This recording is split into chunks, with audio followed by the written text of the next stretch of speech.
Greetings and welcome to the podcast, episode 2. I'm your host, Richard Diosio, and as always, I want to thank you for taking the time to download the podcast. We're just a few days away from the big fight everyone's talking about. Miesha Tate, Strikeforce Women's Champion, taking on Ronda Rousey. Tonight, we're going to be chatting with my good friend, Zoila Gurgel. We're going to get her thoughts and her predictions about this weekend's fight. We're also hoping to hear from her in regards to health update status as to when we could see her back in the cage competing as the women's champion for Bellator.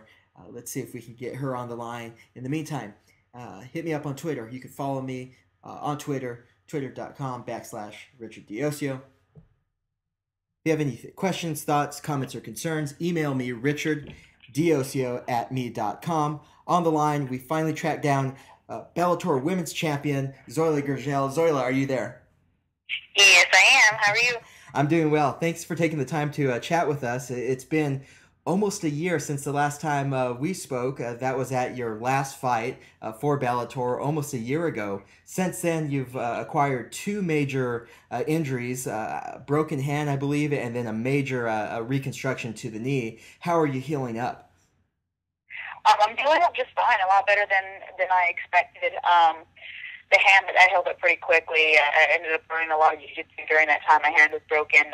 This time, with my knee, all I could really do is just try to get stronger. I can't really be on the mat the entire 6 months, so it's been a little difficult, but I've managed to get through it. So I'm right on track to get back in there before the end of the year.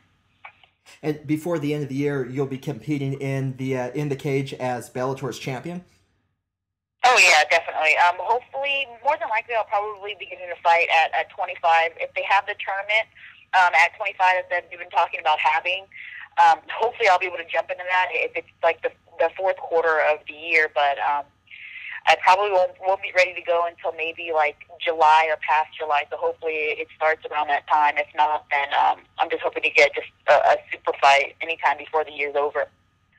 And are you looking for a tune-up fight, or are you looking to jump right back into the mix and defend your title and show that you're a dominant force in the women's division? By the time I'm ready to go, I'll be ready to go. So whoever they throw at me, I'm the champion. So I'll be ready to take on whoever they give me. Perfect. Yeah, and speaking of which, a lot has happened in women's MMA since the last time you competed in the cage. Of course, I'm talking about the fight that's coming up this weekend, Miesha Tate versus Ronda Rousey. Are you going to be in attendance at this fight? It's right in your backyard. Oh yeah, definitely. It's not too far away. It's during the Arnolds, and we'll be there signing at the CMAG booth. So I'll be there, and hopefully pretty close to the fight, so I can check that out. What do you think about the current state of women's MMA in general? I think women's MMA is making a lot of big moves. There's been a lot of women fighting in every different weight class. A lot of them are starting to get more experience, and women are popping out all over the place wanting to fight. Different athletes from different backgrounds, wrestling, judo, taekwondo, kickboxing. They're all jumping in there, so it's making to be pretty good divisions, and we're going to be putting on pretty good fights. So women's MMA isn't going anywhere. I plan on, hopefully one of these days, we'll see women's MMA in the UFC. I'm pretty sure within the next 2 to 5 years that they'll be right up there with the guys, or we will. Yeah, now take a look at going back to your experience in the cage, your run through the Bellator's tournament. You found yourself kind of in the same situation as Miesha and Ronda, in that you were kind of the young upstart, kind of just the flash on the scene when you knocked out Sexton, and then every match after that was kind of a bit controversial, yet you were silencing the doubters by progressing through the tournament, and you found yourself in the finals, ultimately winning the championship. What kind of pressure do you think both women are facing right now with a fight of this magnitude? I think the only pressure that they're really both getting is to perform for women's MMA. It's been kind of back and forth. There was usually like matchups. When it came to Wednesday, there's usually people that were just overmatched. Somebody was really good versus somebody that was just kind of mediocre. So it was just kind of one-sided fights. Now they're actually finding girls that are pretty much great athletes in their respective sport or wherever they came from. So these two girls are the same thing. You know, Misha was a wrestler. You know, she's been fighting for what 6 years or so, and Right. Rhonda's coming from judo, so she's been doing that her entire life. And both of these girls have been training with men since they can remember. So I mean, they're both going to be just high caliber athletes going at it just like the men do, you know. But they're kind of putting a little light to it because they're both women, you know, and they don't look bad either. So that's kind of good for it too as well. That's true, and then I think you can describe, you can throw yourself in that mix as well.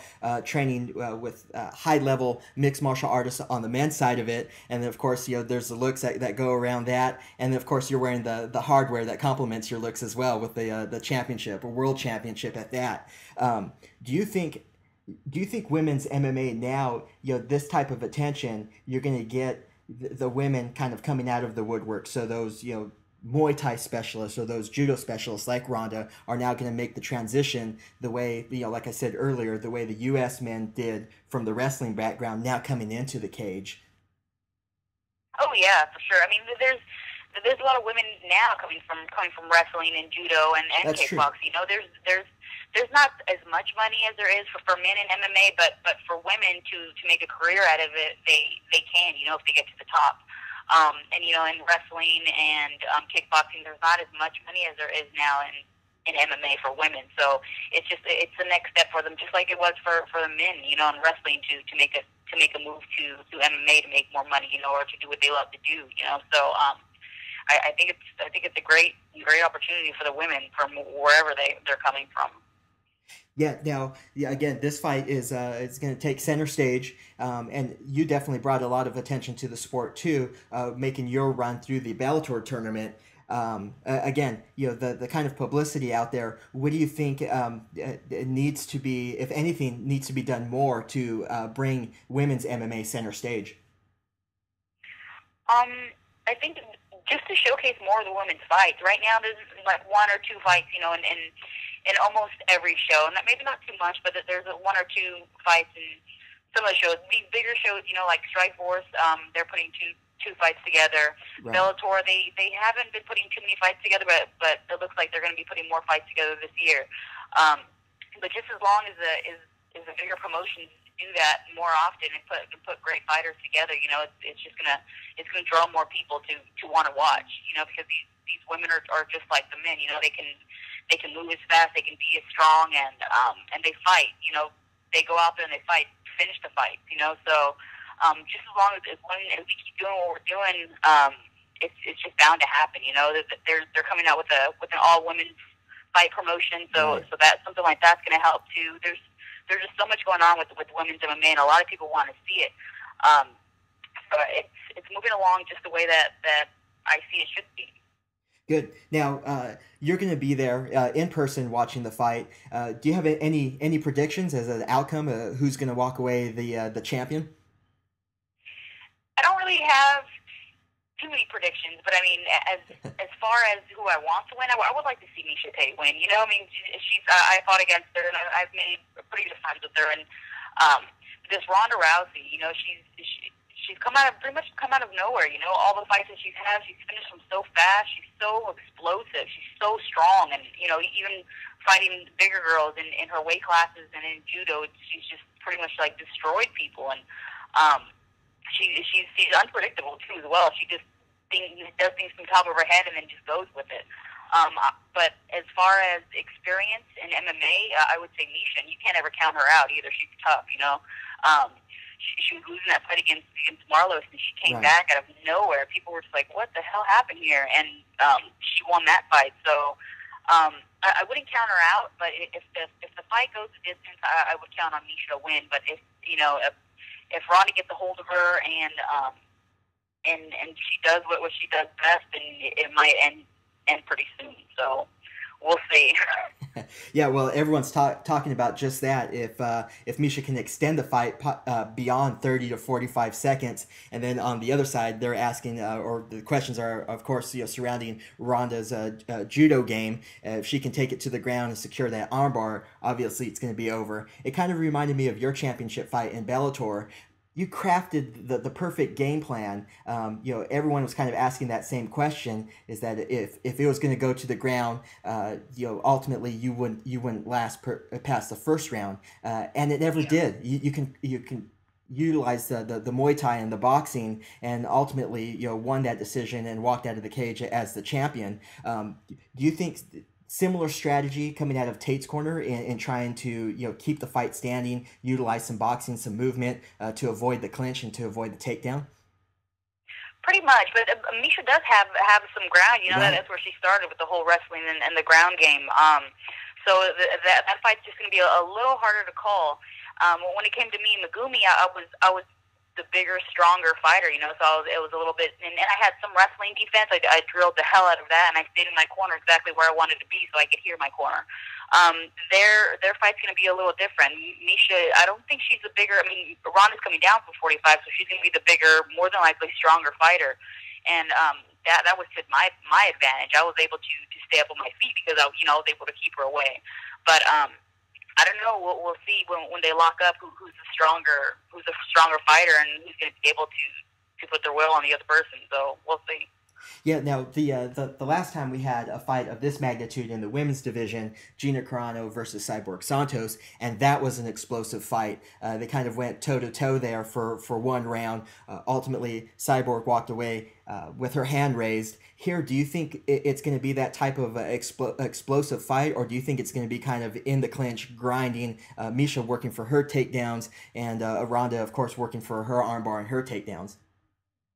I believe it's going to be, like I said, in the first round, I'm almost positive it's going to be explosive. They're both going to be going for what they want. I think Nisha's probably, I don't know if she's going to play the defense more or if she's going to, I have no idea what her game plan would be. You know, she's a wrestler and she's the ground game. Usually she's the person going in for the takedown. So she might try to use her stand up now. Of course, everybody knows what Ronda's going to try to do. So Sure. we'll see. I'm planning on being explosive. I'm sure from what I think, I believe it's just going to be an explosive fight. You know, especially the first and second round if it goes that far. So it's a very unpredictable fight. Yeah, and it should be an exciting fight nonetheless. You mentioned your loss was against Misha Tate there. So are you going to be in the audience, a simple fan, or are you there with implications of a potential showdown against the winner? Oh no, I'm a simple fan. At 35, those girls are. I mean, the only way that I would ever go up to 35 would be to defend that loss. You know, Sure. and it's nothing personal to Misha. You know, I've actually made like a friend out of this entire thing. When we were going back and forth before, it was she was saying this, and I was just like, who the hell are you? You know, like you don't know me. And that was all before the fight. But after the fight, we pretty much squashed it all, and we became kind of friends, you know. So I've been going for her ever since. And the as a fan, I'll be watching that fight as a fan. But the only fight that I would want out of that is just to defend my loss, my one and only loss at 35. Other than that, I'll be fighting at 25, 20, 15. Okay, yeah, and that's one of the things that we saw you progress to the Bellator tournament. There was the struggle with the weight, going up, down, and then trying to cut the weight as well. You just clarified that right now. Is that something that has already been negotiated with Bellator? There's no questions. You're going to be competing at one weight this year. It really all depends. I haven't really been in contact with them at all. You know, they haven't contacted me, and I haven't really contacted them either. You know, there hasn't really been any reason to. Sure. But more than likely, I'm pretty sure they want me to come back at 25 is what Bjorn said. But I still would like to defend my God at 15 at least once. So I plan on doing that, and saying at 25 is still a pretty hard weight for me to make, but it's a lot easier than 15. 15 is completely draining myself of anything. And at those fights at 15, I'm usually going in the 8% the most. Right. So I plan on staying at 20, 25. All my fights, all the fights that I've finished have been at 20 or 25. You know, so and 30. So I plan on staying right around those weights. Yeah, and now with the layoff, do you foresee a weight cut going to be a challenge right off the bat, coming back into the cage? No, not at all. As soon as I'm ready to go, I have 8 weeks before I can get on the mat. So by that time, I should be right around weight. I'm actually the plan for this year before I even get in the cage is to do a figure show. So I plan on Oh, doing that, getting as strong as I could possibly get without any lateral movement because I can't really do any of that right now on the mat. So my what I'm trying to do right now is just try to build as much as I possibly can on strength and cut down to the weight that I need to be. So hopefully I can stay around 35 and then just cut the rest of the weight whenever it comes to fighting again. Other than that, my next goal after that would be to fight, and I'm sure it'll be pretty easy after being able to do that. So you also talked about the mental aspect. While you were sidelined, you did face a lot of critics, and at any time did you kind of cave into some of the critics that were questioning your ability, even from the outset, questioning the authenticity of your injury? How did that affect your mindset, knowing that you're at your most vulnerable time at a time where you can compete, which is what you like to do? it's been amazing to me how strong I've been through this entire the surgery and the injury. I seriously thought that this is where I will break down. I haven't been off my feet for more than a week Sure. ever since I've been an athlete my entire life. Maybe a sprained ankle here, a little tear in my MCL, and I've never really been out for more than a week. I've never had a doctor tell me you can't run for 3 months. You're going to be on crutches for a couple of weeks, or even close to a month. You're going to have to do physical therapy to learn how to move your knee again. I when all that happened, I wasn't concentrating on anything negative because I knew anything negative. If I let anything negative get in, it was going to break me. So I did what I've done my entire MMA career, and ever since I've been, an elite athlete, and I just took everything as positive as I possibly could. I tried to prepare myself for the worst, and I came out on top. I really seriously thought that I was going to let a lot of people get to me, and I didn't. I just kept trying to be positive with myself every day. People that I have that surround me, my husband, my sister, my mom, my mother-in-law, my family, my friends, everybody's so positive and has been so great to me. My strength and conditioning coach, Mike Ferguson at the Power Station, Right. everybody has been so great and positive for me in my life that there's no, I can't, nothing negative can get in. So people talking about my surgery, or people talking about my wins, or people talking about this or that. Nobody can take away the fact of what I've achieved in my life so Sure. far. Especially in MMA, nobody can take any of that away. So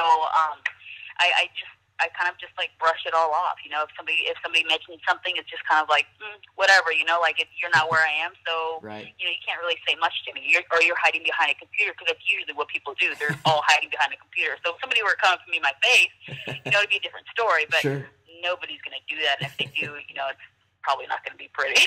Yeah. But, I where I am in my life, and as any other athlete would be where I am, you just kind of have to brush it all off. You can't really take any of that to heart, because if you do, that's just going to start your downfall. Right. In any type of sport, in any type of professional athlete. So I did everything I possibly can to just be completely positive, and it's worked for me. And my recovery is coming a lot faster. I'm doing the things that I want to do, and I'm able to do a lot more than I thought I would be able to. And I've just grown, as an athlete, as a person, mentally, physically, and I'm able to do a lot more than I ever thought I would be. So just keeping a positive attitude has been amazing for me. Sure. And do you think that that's just one more component, one more attribute that you're bringing to women's MMA? I think even just with MMA in general, especially for amateurs making the transition to the pro level, or even just young upstart mixed martial artists, they see the glitz and the glamour. But having someone like this, you've been through certainly the ups and the downs, and especially coming off a high, winning a world title, and then immediately have to be sidelined through injuries, and then have to sit there and listen or face criticism. Yet here you are, ready to come back into the cage, 100% healed mentally, physically. You're still standing, like you said. Do you think that's just one more thing that new women's mixed martial artists can look at that and say, okay, here's a positive role model. I'm ready to look up to someone like this, and I can do this. Yeah, and you know what? That was never ever really anything that I thought I would be. To me, it was just, I'm going to go in and I'm going to do this for myself. But ever since I've been doing this, I've been getting emails and messages from people here and there, you know, fighters, and saying that I've inspired them, and it's changed me to the better too as well. So I gladly take that on, and I love being that person as well. So. Great. Yeah, we're talking with Bellator Women's Champion Zoila Gurgel. Zoila, thank you for taking the time to chat with us. We certainly, we can't wait till you're back into the cage. We look forward to seeing you as a spectator this weekend. Strikeforce presents the main event, Miesha Tate versus Ronda Rowdy Rousey. Zoila, say hi to everyone out there, and we'll talk to you soon. Thank you. That was the Warrior Princess, Zoila Gurgel, giving us her thoughts and her predictions as to who's going to walk away victorious this Saturday. Miesha Tate versus Ronda Rowdy Rousey. It should be a good fight. I want to hear from you. Give me your predictions. Hit me up on Twitter at Richard Diosio. Email me, richarddiosio@me.com. Of course, check out my weekly contributions to the Examiner. I'll have a post up there highlighting the fight. Jump on there. Give me your predictions, examiner.com. The music's playing. I got to get going. Till next time, thanks again for downloading. Download, share, subscribe, all that other stuff. Good night. Good luck. Bet 'em up, fam. Get 'em up, damn. Y'all don't know who I am. Stay true to what I do. And I ain't new to none of this. I'm only new to you. Moving through with art be incredible. The Afro flow, you better act like you know, bruh. My percussionists be crushing it. The son de soon the yada, so why they honor your father. A lot of us rushing the game, but never think if it's a game, someone must get played. So I guard my cards, watch nervous cats fold them like Texas hold them now. And keep an ace in the hole. Independent artists know hard is what makes them whole. So we don't follow charts or trends. We only got them on the water, throw darts at them. Now bring it in. Bet 'em up, get 'em up. That's how we give it to 'em all day. Bet 'em up, get 'em up. Yeah, that's how we give it to 'em all day. Bet 'em up, get 'em up. Yeah, that's how we give it to 'em all day. Bet 'em up, get 'em up. Party, Jafar sa wax bu dee dëgg ci yow. Jafar sa wax bu dee fulla ci yow. Jafar sa wax bu dee dëgg ci yow. Ci yow, ci yow, ci yow, ci yow. Jafar sa wax bu dee dëgg ci yow. Jafar sa wax bu dee fulla ci yow. Jafar sa wax bu dee dëgg ci yow. Ci yow, ci yow, ci yow, ci yow. Is it possible on the djembe to make funds or build hospitals like the Kembe? Matumbo, I'm confident but humble. I see men with no legs beg. How can I stumble? I walk it out. Fake conscious brothers love to talk about revolution, offer no solution. What's that all about? I'll probably get booed in your club. I'll make too much sense. Plus, there's too many thugs and wannabes. Suckers get from in front of me. This is what listening to Chuck D has done to me. Now, what you wanna see? Power to the people. The coward selling evil. I need you. What's it gonna be? Hell, now we ain't no positive rappers. We simply positive. That a lot of heads are backwards. And y'all don't even listen to rhymes unless we trick your behind until we get to your mind. Now hit me one time. Bet 'em up, get 'em up. Yeah, that's how we give it to 'em all day. Bet 'em up, get 'em up. Yeah, that's how we give it to 'em all day. Bet 'em up, get 'em up. Yeah, that's how we give it to 'em all day. Bet 'em up, get 'em up. Come on back, Jay. Jafar sa wax bu dee dëgg ci yow. Jafar sa wax bu dee fulla ci yow. Jafar sa wax bu dee dëgg ci yow. Ci yow, ci yow, ci yow, ci yow. Jafar sa wax bu dee dëgg ci yow. Jafar sa wax bu dee fulla ci yow. Jafar sa wax bu dee dëgg ci yow. Ci yow, ci yow, ci yow, ci yow.